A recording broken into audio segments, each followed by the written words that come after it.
जय सच्चिदानंद. तुम्हा सर्वांच्या अंतरंगात वसलेल्या परमात्म्याला अत्यंत भक्तिपूर्वक अभेद्य भावाने नमस्कार नमस्कार नमस्कार. जय सच्चिदानंद.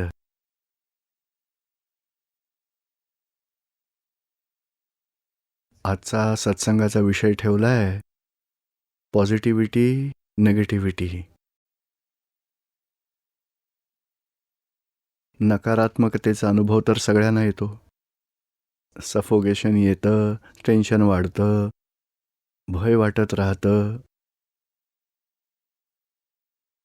आनंद लुप्त होतो, दुःखाची जाणीव व्हायला लागते. दादाजींनी तर एकच सूत्र सांगितलं होतं आयुष्यात. एकच तत्व आपण ठेवायचं आहे, कायम पॉझिटिव्ह राहायचं आहे.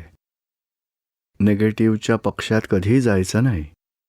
कधी समोरून निगेटिव्ह बोलणं आलं तर मौनात ठेवा, पण निगेटिव्हच्या पक्षात जाऊ नका. बघा, स्वतः त्यांनी हे ज्ञान दिलं आणि स्वतः पूर्ण आयुष्य पॉझिटिव्हमध्येच राहिले. ते स्वतः म्हणायचे की माझ्या जीवनात मी माझ्या मनात एकदाही निगेटिव्ह थॉट्स आणलेच नाहीत.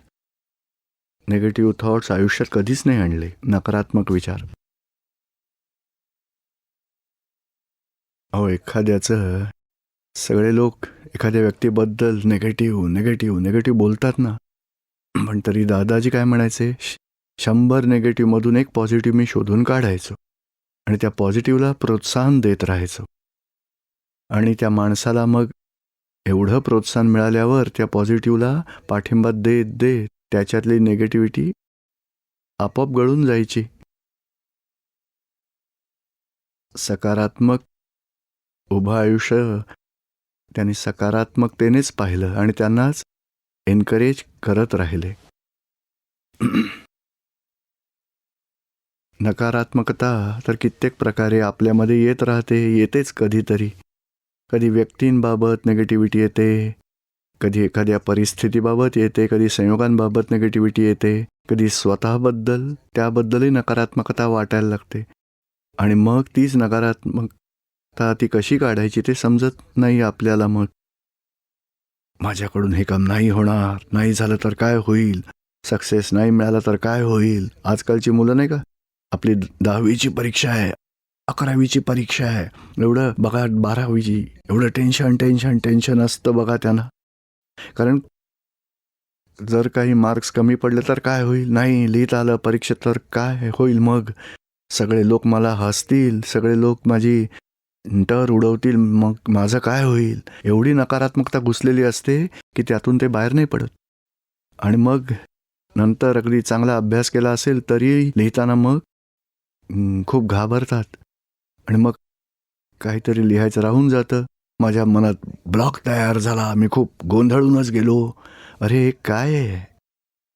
पण बुद्धी एवढी गोंधळात पाडते ना त्याला, नाही झालं तर काय होईल, नाही झालं तर काय होईल, नाही झालं तर काय होईल. निगेटिव्हिटीमुळेच आवरणं येतात. बघा, येतं तरी सगळं लिहायला परीक्षेत अभ्यास केलेला असूनही मग भीती वाटत राहिल्यामुळे येत नाही लिहिता त्याला. असंच होत राहतं. त्यांना आम्ही सांगतो, दादा भगवानांचा असीम जय जयकार म्हणा, दादा भगवानांकडे शक्ती मागा, दादा भगवान आपल्यावर सोपवलंय, आपण सांभाळा, परीक्षेचा पेपर लिहिताना शक्ती द्या. त्यामुळे थोडा तणाव मग कमी व्हायला मदत होते. नाहीतर अगदीच तणावग्रस्त निगेटिव्हिटीमुळे मग ताणतणाव वाढतात, सफोकेशन वाढतं आणि भीती वाढत राहिल्यामुळे कार्य डिस्टर्ब होत जातं. म्हणून निगेटिव्हिटी आयुष्यातून काढून टाकायचे.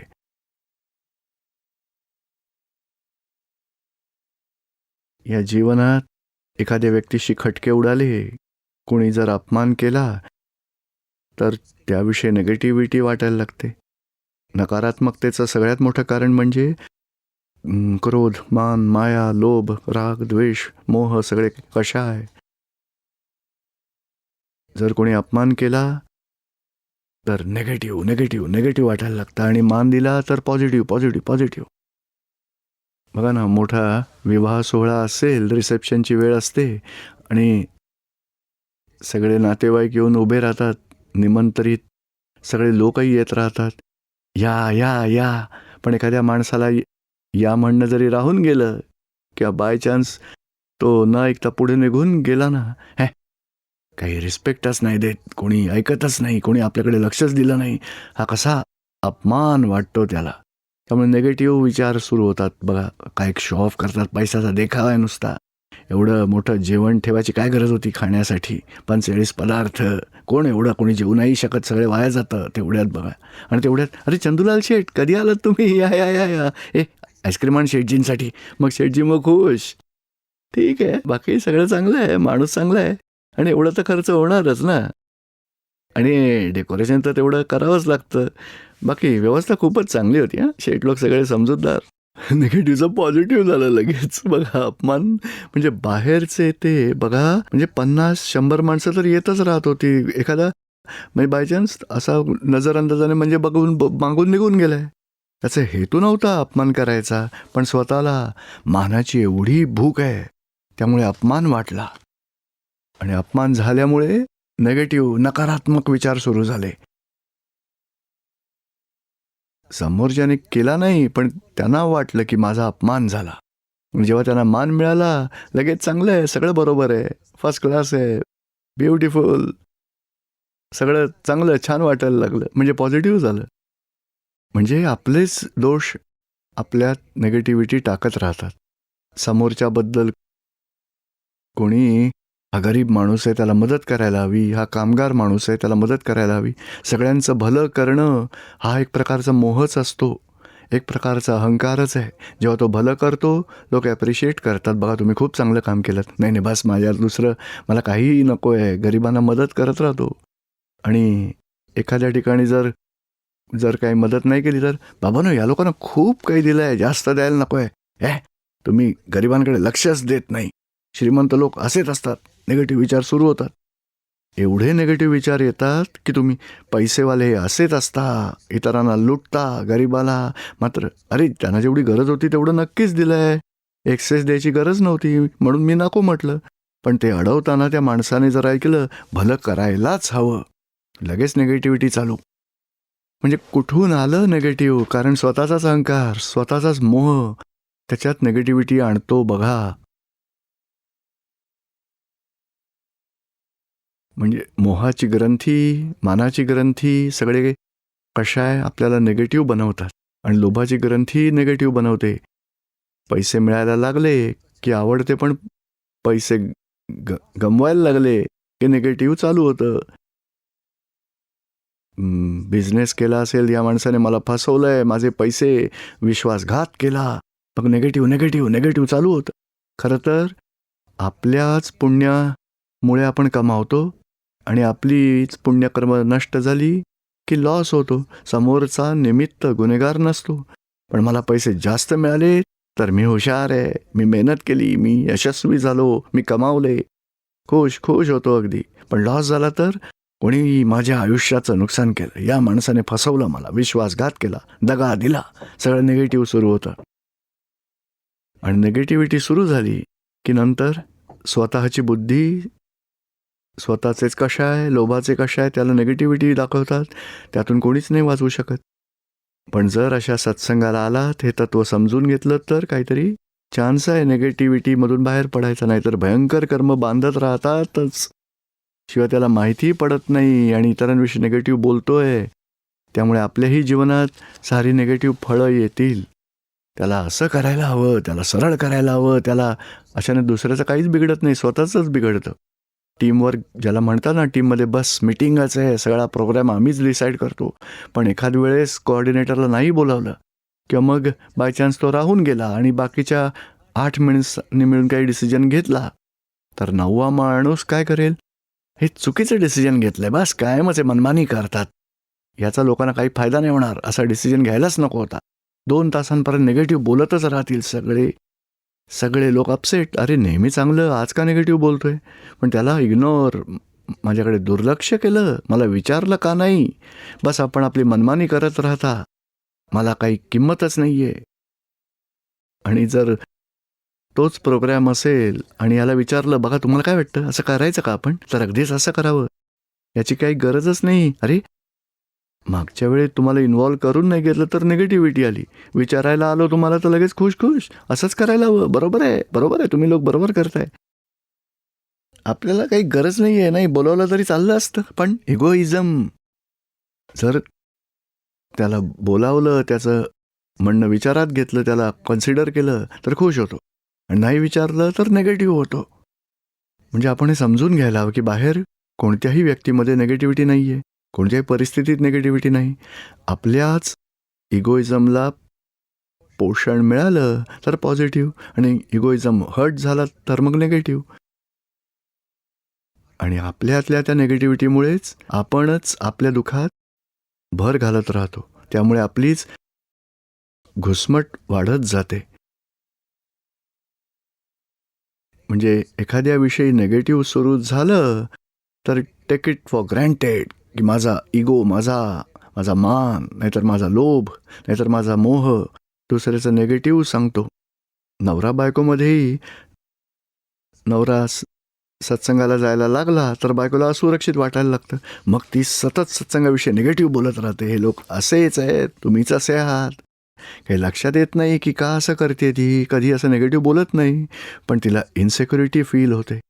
आपल्या अपेक्षा पूर्ण नाही झाल्या तर मग निगेटिव्हिटी सुरू व्हायला लागते. बघा, आपल्या आईला पैसे पाठवतो, आमच्याकडे लक्षच नसतं, नाही, नॉट केअरिंग फॉर मी, असाच आहे हा, तसाच आहे. पण जर अपेक्षा पूर्ण झाली तर मोह वाढायला लागतो, मग पॉझिटिव्ह, सकारात्मक. आपल्याला समजायला हवं की आपल्या अपेक्षा पूर्ण न झाल्यामुळेच आपल्याला निगेटिव्ह वाटतंय. पण आपलीच अपेक्षा शून्य झाली तर मला कोणाचंच निगेटिव्ह दिसणार नाही. माझा मान 0 झाला, इतरांनी मला नाही बोलावलं तरी माझी काही हरकत नाही आहे. मी आधी तरी कुठे यांच्यात होतो. या 2 वर्षापासूनच मला एंट्री मिळाली आहे. 10 वर्षांपासून सत्संग चालूच आहे. बघा, सगळ्यांना आवडतोय.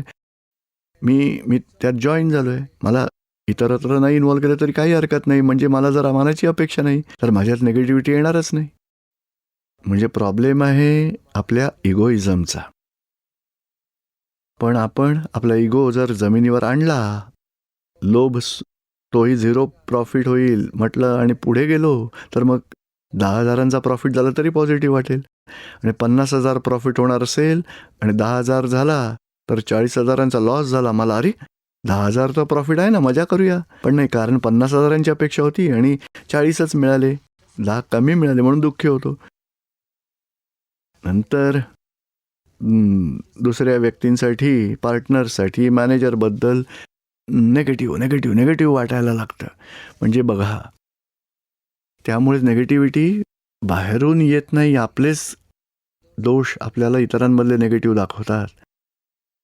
आपल्याला हे समजायला हवं की नाही, असा पिवळा चष्मा घालून मला पिवळंच दिसणार. एकदा असंच झालं. मग एकदा मला सांगितलं त्या समाधीसाठी मार्बल आलाय, आपण बघायला चला. दुपारची वेळ होती.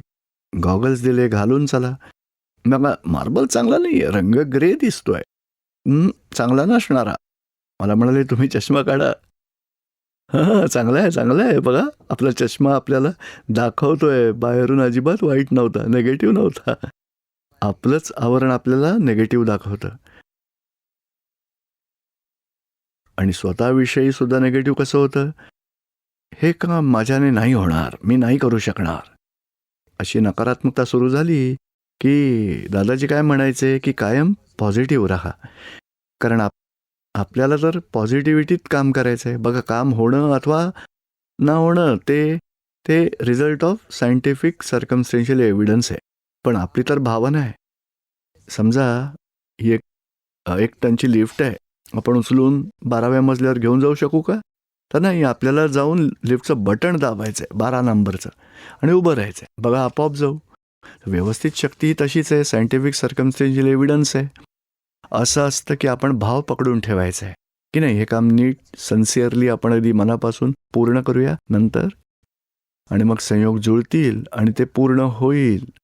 पण आपण मलाच करायचं आहे, मी नाही करू शकणार, मग काय होईल, नाही झालं तर काय होईल, लोक माझी मस्करी करतील, किती नावं मला ठेवतील, का नाही केलं विचारतील, कोणी म्हणेल तेव्हा मी काय उत्तर देऊ. करत करत निगेटिव्हिटी ती त्याच्या डोक्यामध्ये एवढी घुसते आणि निगेटिव्ह भाव झाले तर निगेटिव्ह एव्हिडन्सेस व्हायला लागतात. निगेटिव्ह एव्हिडन्समुळे निगेटिव्ह रिझल्ट येतात आणि खरोखरच काम मग बिघडू शकतं. जरी निगेटिव्हिटीच नसती तर पॉझिटिव्हिटी. दादाजींनी त्यासाठी दुसराही मार्ग सांगितलाय. निगेटिव्ह आलं मनामध्ये, काय नाही होऊ शकणार, काय करू, नसेल काही होत तर मग दादा भगवानांकडे शक्ती मागायची. दादा भगवान, हे कार्य करायचं आहे, तुम्हाला समर्पण करतेय, आपण मला शक्ती द्यावी, समभावाने मी निकाल करावा. पण खरं तर दादाजी काहीच नाही करत.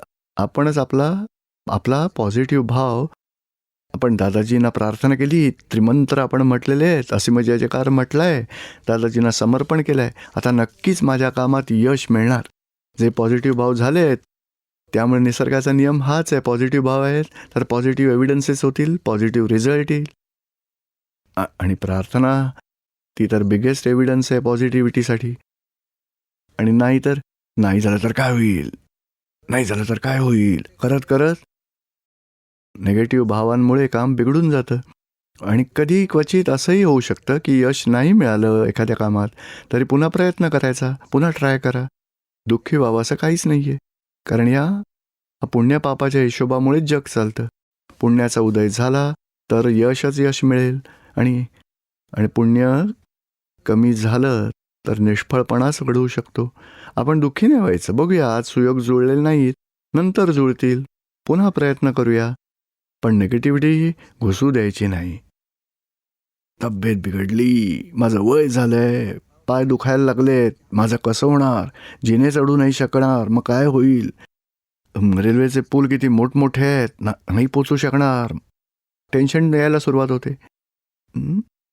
निगेटिव्ह घुसायला लागतं. आणि खरं तर नियम काय आहे, खरोखर जेव्हा गरज पडेल आपोआप शक्ती शरीरात येते आणि कार्य पूर्ण होतंच.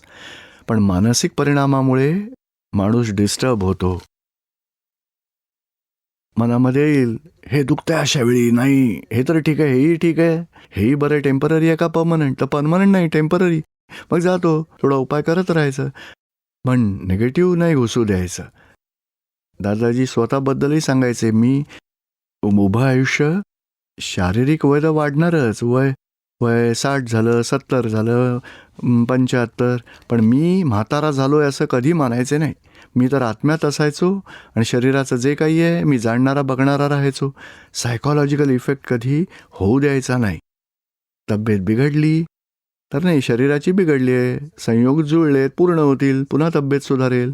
आधी बिघडली होती, रिकवर झालो, आताही होईन. त्यावेळी निगेटिव्हिटी काही वाटून नाही घ्यायची. आणि मानसिकता नकारात्मक जर नाही होऊ दिली तर त्यातला नियम असा आहे की पॉझिटिव्हिटीमुळे आपोआप एनर्जी राहते, पॉझिटिव्ह आपोआप शक्ती वाढत जाते आणि खरोखर काही प्रॉब्लेम येतही नाहीत. एखाद्याला गायला सांगितलं, तो म्हणाला, नाही मला नाही येत, मी नाही गाऊ शकणार, मी नाही म्हणू शकणार. तेच अडथळ्याचं कारण बनत राहतं. जेवढे काही आपण निगेटिव्ह शब्द बोलतो ना, त्यामुळेच अडथळे निर्माण व्हायला लागतात. आपण काय करायचं, मी प्रयत्न करीन, नक्कीच मी गाईन, मी करेन, मी म्हणेन, गाईन. म्हणजे आपल्याकडून आपण पॉझिटिव्ह बोलायचं पण आहे, प्रयत्नही करायचा आहे. आणि नियम काय आहे, पॉझिटिव्ह बोलण्यामुळे, पॉझिटिव्हली ट्राय करण्याने अडथळे दूर होतात आणि पॉझिटिव्ह शक्तीही बाहेर येऊन प्रकट होत राहते. म्हणजे पॉझिटिव्हमुळे आपोआप व्यवहार सुधारायला लागतात, आनंद होतो, सुख वाटतं. निगेटिव्हिटी मात्र दुःखदायी गोष्ट आहे आणि सकारात्मकतेत आनंदी आनंद आहे. सरळ पॉझिटिव्हिटीकडे यायचं आहे. निश्चय करायचा की नाही, मला जीवनात पॉझिटिव्हच राहायचं आहे, असा काहीतरी निश्चय करून चालायचं आहे. आणि जागृती ठेवायची की नाही, हे निगेटिव्ह आहे, त्याला आत शिरू नाही द्यायचं, पॉझिटिव्ह ट्राय करायचं आहे. मग हळूहळू दादाजी काय म्हणायचे की नकारात्मकता बाहेर येऊ द्यायची नाही, सकारात्मकता मात्र पकडून ठेवायची. निगेटिव्हिटी बाहेर काढताना थकून जातो, पण पॉझिटिव्हिटी स्वतःमध्ये आणली तर आपोआप पॉझिटिव्हिटी वाढत जाईल आणि आपोआप निगेटिव्हिटी गळूनही पडेल. म्हणजे बघा, बाटलीमधून हवा बाहेर काढायची आहे असेल तर मेहनत करून करून थकून जाल. एक एक थेंब पाणी ओतत राहा, हळूहळू हळूहळू हवा आपोआप बाहेर पडेल. म्हणजे पॉझिटिव्हिटीला प्रोत्साहन द्या. आई वडील सुद्धा आहेत ते मुलाच्या मागे लहानपणापासूनच, बाळा तू अभ्यास नाही करत, ढच राहशील, तुझं आयुष्य सगळ्या करिअरचं नुकसान करतोयस तू, तुझं लक्षच नाही आहे. आयुष्य तुझं वाया चाललं आहे. असं रोज रोज निगेटिव्ह निगेटिव्ह निगेटिव्ह. दिवसातून 25 वाक्य त्याच्याबद्दल निगेटिव्ह बोलत राहायची. तुझा मित्र किती चांगला अभ्यास करतो, तू चांगला अभ्यास नाही केलास तर तू मोठा कधीच नाही होणार. असं निगेटिव्ह नाही बोलायचं. उलट त्याला, बाळा तू जर शिकलास ना तर चांगलं करिअर बनू शकेल, तू सक्षम आहेस, त्यात तू जर थोडं लक्ष घातलंस तर तुझ्यात शक्ती खूप आहे, खूप चांगलं करू शकशील. म्हणजे असं पॉझिटिव्ह. बघा आपण आपल्या मोहाच्या बाबतीत एवढे जागृत नाही होत की ज्यामुळे मला मोह वाटतो म्हणून आपण सारा दिवस मुलांच्या मागे कटकट करत राहतो. आपण अपेक्षा ठेवतो त्याने 95% तरी मिळवायलाच हवेत आणि 85% मिळाले तर कटकट करत राहतील, कचकच करतील. तू लक्षच देत नाहीस, तू बरोबरच नाही आहेस, तुला मार्क्स का कमी पडले, तुझ्यासाठी मी एवढा खर्च करतो, तुझं लक्षच नाही, तू फक्त सारा दिवस खेळतच राहतोस, टीव्हीच बघत राहतोस. अगं मम्मी मला 85% पडलेत ना. आता बघा, एकतर आम्ही लोक गेलो होतो एकदा गावात, एका शहरात. तिथल्या एका मुलाने 95% मिळवले. तरी आई त्याच्या मागे, तू 90-80% का नाही मिळवलेस, त्याला 90-88% मिळाले, तू का नाही मिळवलेस. अरे बस, तुझं लक्ष नाही. आता मी 80% मिळवणार आहे. बघ, तू सगळा दिवस कटकट करतेस ना म्हणून. तो अपसेट झाला मुलगा. एवढा हुशार होता तरी आईवडिलांनी पॉझिटिव्हिटीला एनकरेज करायला हवं. पण आजकाल तर सायकॉलॉजी एवढी डिस्टर्ब झाली आहे ना. त्याच्या लक्षात आलं मला पेपर चांगला नाही गेला आणि आई घरी गेल्यावर मला रागावणार आहे, तर घरी सुद्धा जायचं बंद करून टाकेल आणि आत्महत्या करेल. किती आई वडिलांची त्याला भीती वाटते. निगेटिव्हिटी वाढत जाऊन एवढे डिस्टर्ब होतात, होपलेस होतात आणि चुकीचा मार्ग धरतात. हे लक्षात ठेवायला हवं एक. आणि आपल्याला वाटतं की मी कुठे एवढे निगेटिव्ह म्हटलं. मुलगा हजर असो किंवा नसो, आपण कोणतीही निगेटिव्ह गोष्ट बोललो तरी त्याच्या आत्म्याला ते पोचणारच आहे. आपला एखादा शब्दसुद्धा ज्या व्यक्तीबाबत बोलला गेला आहे त्याच्यापर्यंत पोचतोच. शिवाय निगेटिव्ह बोलण्यामुळे आपलं तर दसपट नुकसान होतं, त्याचंही 2-5% नुकसान होतं बघा. कारण निगेटिव्ह व्हायब्रेशन्समुळे, निगेटिव्ह ओपिनियन्समुळे त्या माणसाला आपल्याबद्दल प्रेम वाटत नाही. तो आपल्याकडे येण्याऐवजी दूर निघून जाईल. नको, यांच्या सहवासातून आनंद नाही मिळत. बघा, माझ्या मनात समोरच्या विषयी निगेटिव्ह अभिप्राय असतात किंवा समोरच्या विषयी मी काही निगेटिव्ह जर बोलत असेन तर त्याला ती स्पंदनं पोहोचतात.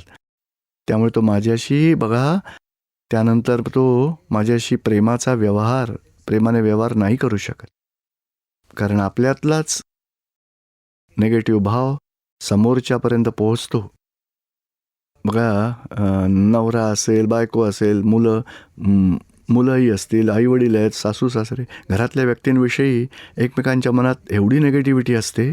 कारण काही ना काही कारणामुळे काहीतरी नवरा बायकोच्या चुका काढतो किंवा बायको नवऱ्याची चूक काढते. त्यामुळे मनामध्ये एवढं काही असतं की माझ्या चुका काढल्या, तो अपमान वाटतो आणि अपमान वाटल्यामुळेच निगेटिव्ह वाटायला लागतं. आणि नंतर हळूहळू एक वीट ठेवली, त्यावर दुसरी वीट ठेवली, तिसरी वीट, भिंत उभी राहते अभिप्रायाची. आणि मग समजतच नाही कुठून प्रॉब्लेम सुरू झाला. कसा आपण एवढं प्रेम होतं आपल्यामध्ये, असा दुरावा कसा व्हायला लागला. पण निगेटिव्हिटीमुळे दुरावा निर्माण झाला.